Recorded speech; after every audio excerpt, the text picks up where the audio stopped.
Hello, I wanted to hop on here today and kind of talk about decluttering and why I do it, why I think it's good, just a little bit about that. So I think decluttering is really important because the less stuff you have, the less time you have to spend cleaning and organizing all of your stuff every day.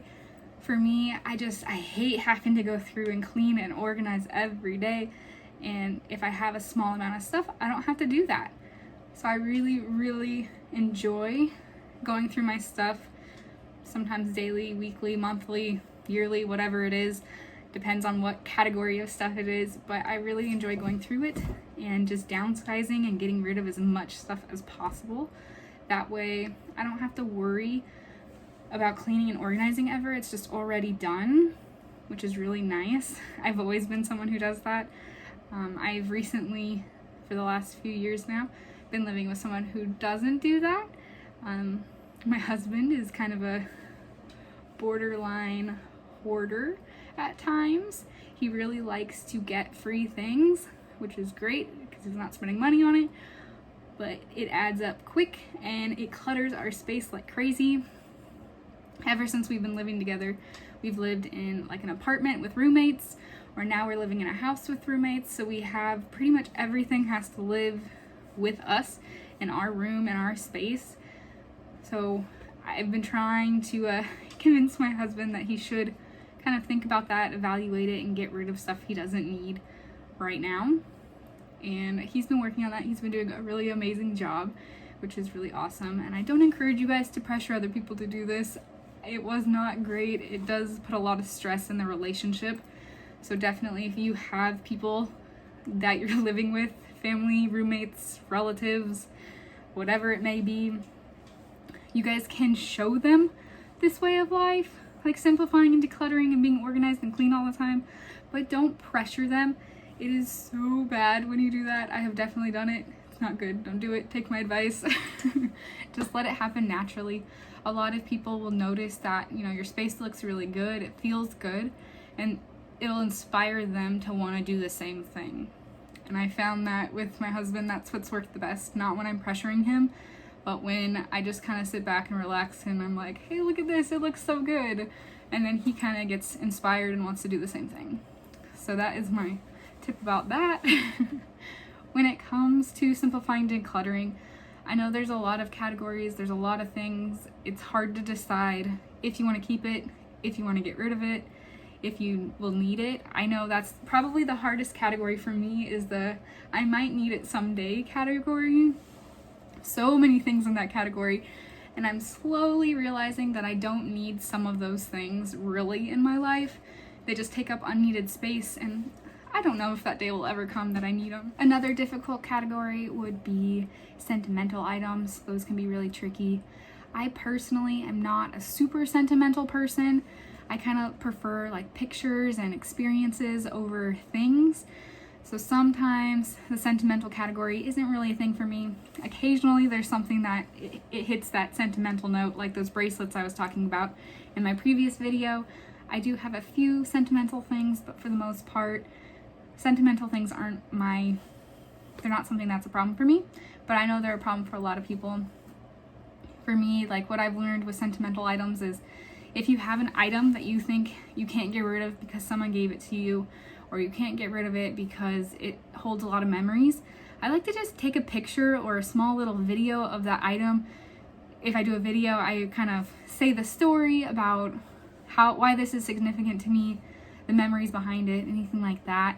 And if I take a picture, sometimes I'll like title the picture a certain way so I remember why it's important, and I just save that in my photos and I can go back and see it whenever I want, but it's not taking up actual space in my house, and that's what's really helped me for sure. And then with everything else, it's just deciding how much you want. So for like clothes, how often do you want to do laundry? That's kind of where you decide how much clothes you need. If you're going to do laundry every week, then you don't need a whole lot of clothes. If you're going to do laundry once a month, you're going to need a little bit more clothes. It just that helps you kind of decide how many clothes you need, as well as like what your style is, what you want, what you need, but really the goal is to find a color palette for your closet, which I'll talk more about later, and kind of use that to find pieces that you can mix and match and wear in a lot of different ways. That's the best way to go about it. For everything else, it's just kind of the same way, like kitchen stuff. Think about how often you want to do dishes. If you want to be able to load your dishwasher up and not wash it for a few days, then you need all the dishes you could use in those days. If you want to wash your dishes every day, that's what I do. I have a dish drainer, so hand wash dishes and dry them after each use. So I don't need as many dishes because we use them, we wash them, we reuse them. My husband always says he lives out of the dish drainer, which just means that he doesn't put stuff away. He just washes, puts it there. Once it's dry, he's using it again, so he doesn't need to put it away. So I had never thought about it that way, and that's kind of a good way to look at it is, if it's in the dish drainer, why put it away if you're going to use it right again? So that's, for me, I use the same dish for breakfast, lunch, dinner, and I just wash it, let it dry in between the meals, and then use it again. So it does kind of seem like they don't get put away sometimes, but it works. You just have to find what works for you. And when I say like the word minimalist, that means whatever you want it to mean.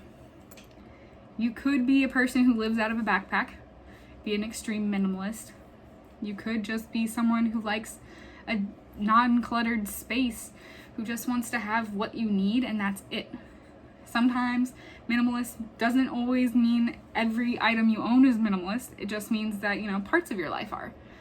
So for me, I'd say like my wardrobe right now, it's pretty minimalist. My kitchen, still working on it. It still has a lot of extra stuff that I probably don't need, but that's an area that I really like. I like cooking and baking, so I value having a little bit of extra things in that area. Same thing with like crocheting. I have so much yarn, and it seems like I should probably use one skein of yarn before moving to the next one or getting another one. But for me, I get yarn based on the project I'm doing, and sometimes I end up with extra. So then I have this huge bag of yarn, but I use it so I don't think it's bad to have. What are your guys' thoughts? How do you guys see minimalism? How do you guys like to simplify your life? What are some of your favorite tips you've learned? Share it down in the comments. If you guys have liked this video, please give it a thumbs up. And if you want to see more, go ahead and subscribe. I plan on going through each section of my house and going a little bit more in depth and walking you through how I decide what I keep and what I get rid of and how to create the life you want. Being a kind of minimalist is really simple. You don't have to clean as much, you don't have to organize as much. You just have a lot more time to do what you want to do, which has been great.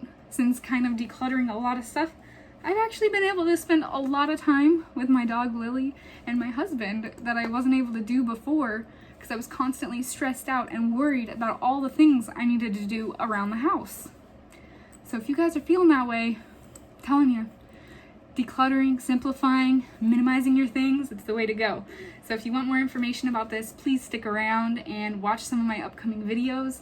I'm really excited to start sharing this stuff with you and walking you through how to get started. Bye guys!